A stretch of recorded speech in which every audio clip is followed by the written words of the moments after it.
Let's go. Good morning, everybody, and welcome to the Board of County Commissioners meeting for August 20th, 2024. Would you all please rise for the Pledge of Allegiance? I pledge allegiance to the flag of the United States of America And to the republic for which it stands, one nation, under God, indivisible, with liberty and justice for all.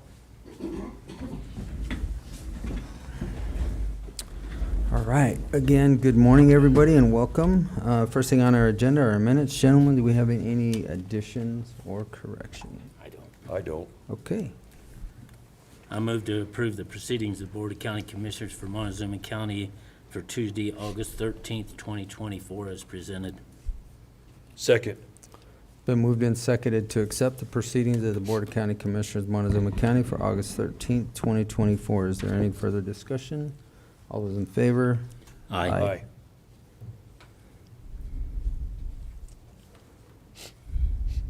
All right, public comment.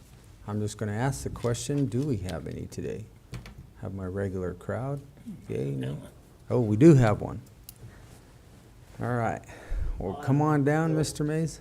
I want it to go unused. Good morning, everybody. Thank you very much for the opportunity. My name is Alan Mays, 21693 County Road 21 in Lewis.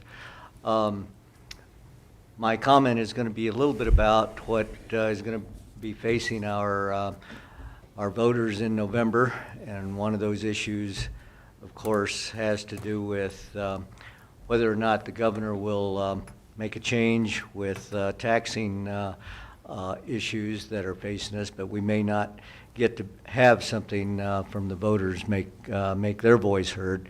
It may come through the administrative state, which we've got to take more handle on. The other is in November, the Montezuma County is going to be, the voters are going to be asked to vote on a public safety sales tax. And I was at a meeting, I was at an event Saturday night, and my concern that I was hearing from those folks, it was farmers and mostly ranchers, that their hope is that this fall cattle prices will stay high, and maybe they'll be able to make a little bit this year to pay off some things that they've had to delve into to keep their operations going. And so the concerns are people in the county are hurting, and with taxes coming their way, I think the public safety sales tax will have a difficult time unless it's explained a little bit more to them how it will benefit them as taxpayers in their land taxes, because they will continue to pay those, and they will then also be paying the public safety sales tax and maybe another tax that will be put on them with the Cortez Fire Department, and so and other things. But they're being faced with more out of their pocket, and they need to have clarification of how things will benefit them in the long run. And so that's my comment, is that I do feel that the public safety sales tax needs a lot more clarification to them to make them feel comfortable that what they will be doing to, yes, public safety is a big issue, and we want that. We need that. So anyway, I want to just say that if you can explain how the county is going to cover those costs and protect them, and then also ease their pain later on. And I don't know that the issue of the mill levy being dropped 1 year or 2 years and then it rising again, there's no guarantees. And that's the biggest concern. So thank you very much. Thank you. Next.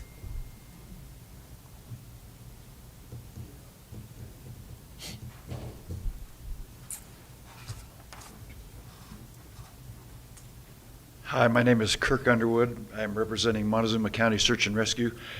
We received a letter from an individual after a search that was addressed to the county commissioners, so I just wanted to read that.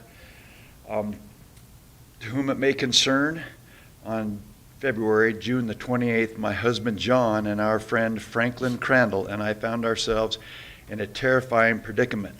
On the top of the Red Arrow Mine Road scree field, our Jeep slipped off an obstacle and began sliding off the narrow road down the slope. By some miracle, there was enough of a ledge that the two passenger side vehicle wheels held.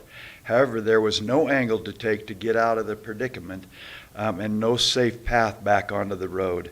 Beyond that, we had gotten on a trail with too little gas, and with the Jeep in such an extreme angle, there was no fuel getting to the engine, so it would not fire. We were entirely stuck at 11,000 feet late in the afternoon on an exposed shelf road.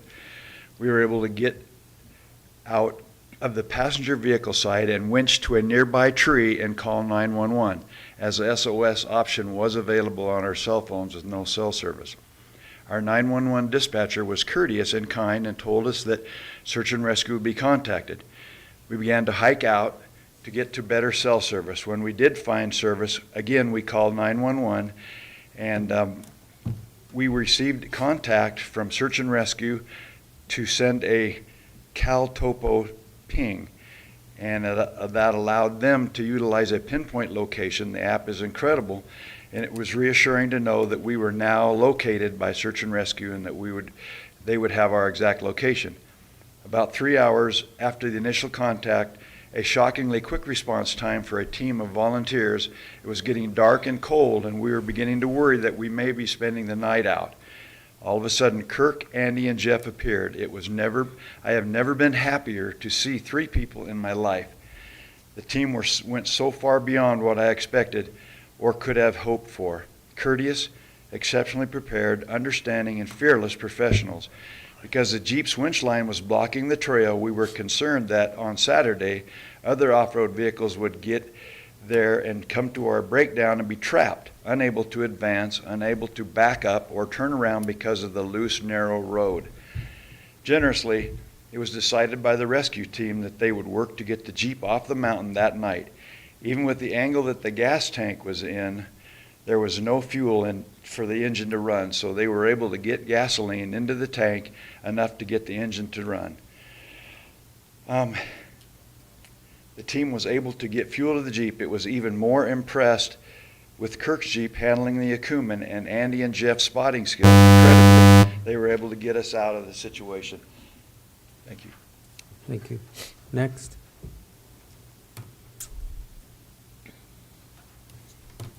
All right, seeing no further public comment, we'll close the public comment session of this meeting, and we will bring it back to unfinished business. We have a couple. Travis, I'll let you take these. We have 3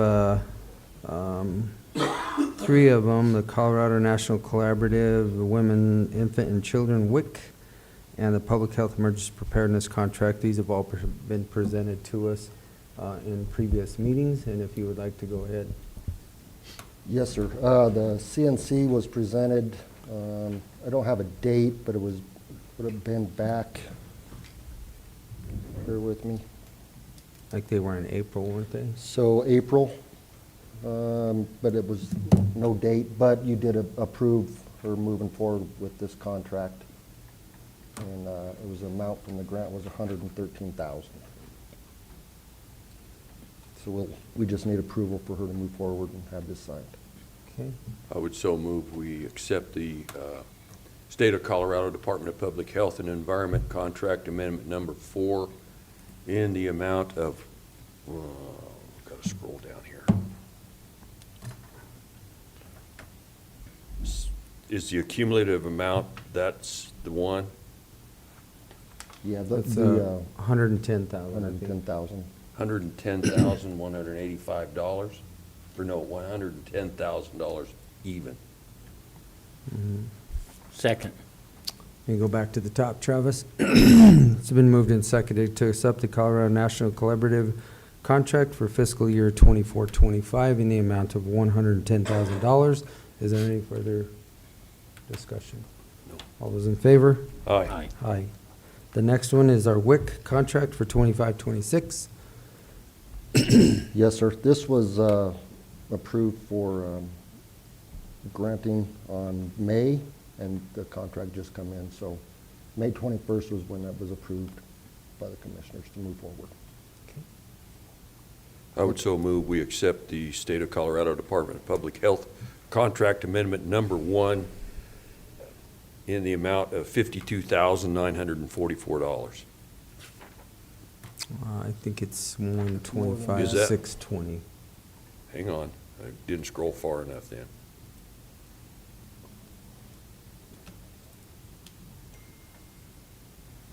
$125,620. Okay. Second.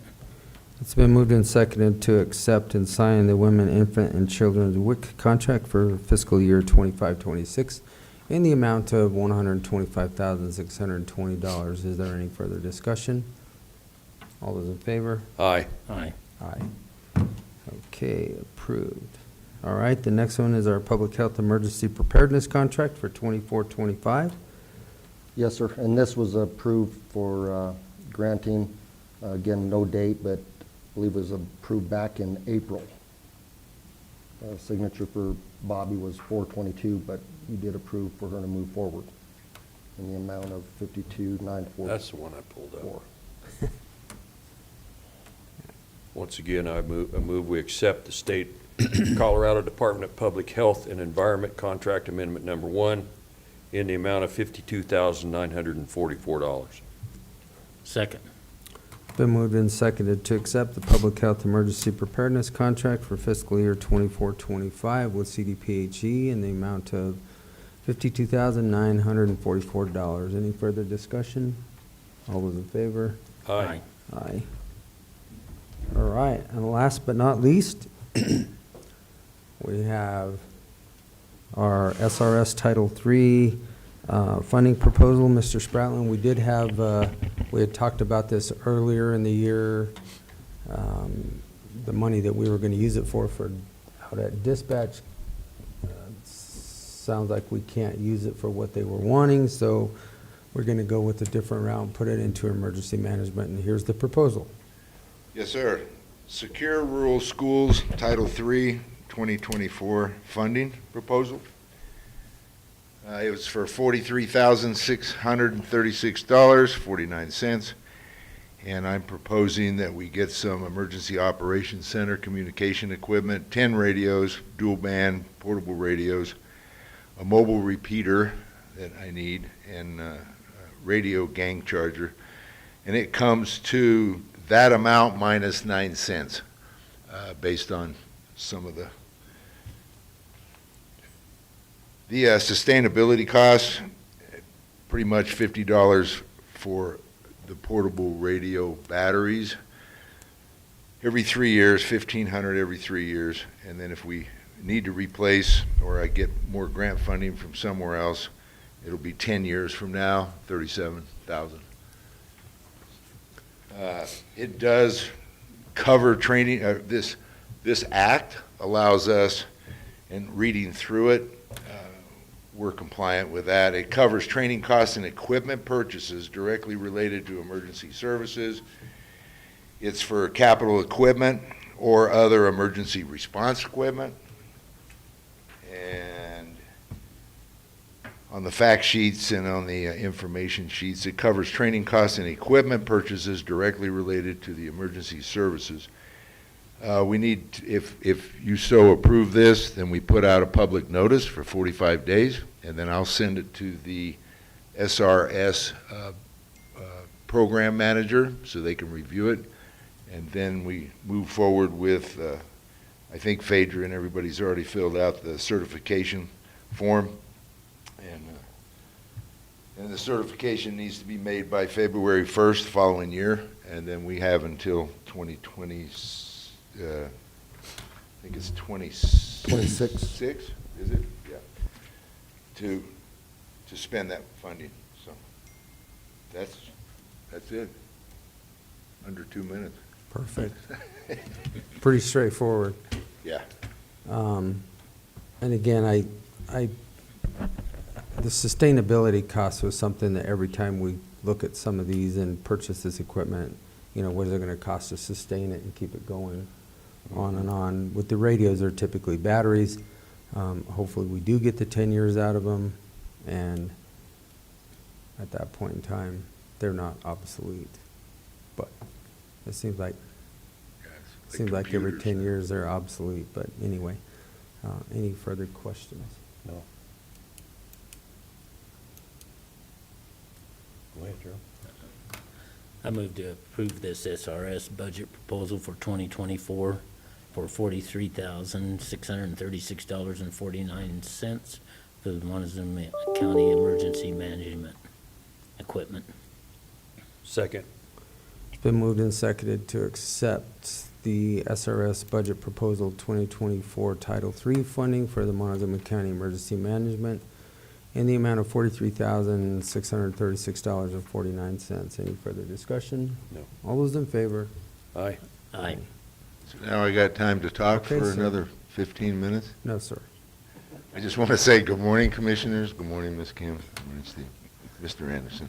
However, Thanks. congratulations is in order. Our emergency manager did get wed. I did get wed. He did get wed. I did. And so congratulations, sir. Thank you. Yeah, Yep, very happy. congratulations. Thanks, guys. All right, we're going to jump. This is going to be a super short meeting. Ian is not here, but Steve is here. So do you have any updates for us, Steve? I do here. I think the most substantive update is that Mesa County is continuing to compile information from different counties regarding its lawsuit regarding severance taxes. And I think the update's really that it's anticipated that that will be filed by the end of this week. So there is movement on that front. Okay, very good. Travis. Not a whole lot other than a lot of administrative functions this week. We are working through the restructuring of the senior center under social services, and she's currently doing her internal functions, trying to make assessments there. She's doing a good job. We also met with is it the Senior Friends at the hospital? I think that's the Yes. group's name, Senior Friends. Talked about the transition for the senior center, and then I believe Commissioner Candelaria also presented some information on the PSST. So other than that, it's just been a busy week and working through administrative functions. All right, Commissioner Copenhafer. This past week, had several conversations with individuals about the public safety sales tax. Went to the livestock meeting on Saturday evening with Kent. Both of us were present out there at that function. Talked some about the sales tax, tried to explain that the concern with a lot of people is what we were gonna do with the money that is in that we're taking to fund the sheriff's department now. Tried to explain to them that when we decrease the mill levy, we're not going to have that money. It's not gonna be in our budget to begin with. So it's not that we can do something else with it, because the people are not gonna be paying it in to begin with. So that's what people need to understand, that when we decrease those mill levies, we're not going to have that extra funding that we've been putting into the sheriff's department. You're just not gonna pay that to begin with. So we're not going to have it, period. So there's not an option of us doing something else with it, because we're not gonna have it to begin with. If we cut those mill levies down, it will not come into the county. And that's what people need to understand. And that will offset what you're paying as far as the sales tax goes. So it'll bring relief to the property owner themselves that have been paying the property taxes. And I think that's the biggest misunderstanding that people don't have, is they're worried about what we're gonna do with the money we've been spending for the sheriff's department. And if we cut those mill levies down, we're not gonna have it to begin with. And I think that's what people need to understand the most about the public safety sales tax thing. I think that's the biggest concern people have, and people need to understand that we're just not gonna have all that money. So I hope people understand that. Maybe we can get the word out better, but tried to communicate that to people, but it's hard to make people understand what we're doing there. That's all. That's all I have. All right, go ahead. Yeah, but, Commissioner hey, Lilly. along with Gerald, I was out at the Cattleman's Barbecue Saturday evening, and just as we finished, it started to rain, and it rained hard. Other than that, I was at the city council meeting last Tuesday, and I think they set a new record of 27 minutes. And I took a few phone calls, a few emails, and that's about the size of it. All right, well, obviously, like Travis said, I did do a presentation on the PSST, and like we heard in public comment today, we've done several of these, but it seems like every one we schedule, we only get a handful of people. So it's very hard for us to continue to try and get this message out when nobody wants to show up and come and ask the questions that they have. So we are trying to get the message out, but if there's a better venue or a location or something like that, then we're all ears. Let us know. Something that's happening today, this week, Monday, Tuesday, and Wednesday, the special session called by the governor, which will again lower property taxes, and it will lower them. It's just a matter of what degree is it going to be, and we'll know by the end of the day, Wednesday, what that is going to be. So there is more relief coming to the property owners, like Commissioner Copenhaver stated. That is reductions to the counties, if you look at what they're doing, and all special districts. So kind of educate yourself on what the legislature is going to do in the next 3 days.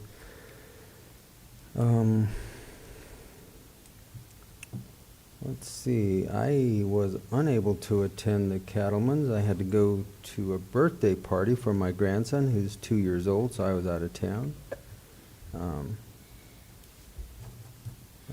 Let's see. And that is all that I have, gentlemen. Motion to adjourn. Second. Been moved and seconded to adjourn this August 20th, 2024 meeting. All those in favor? Aye. Aye. Aye.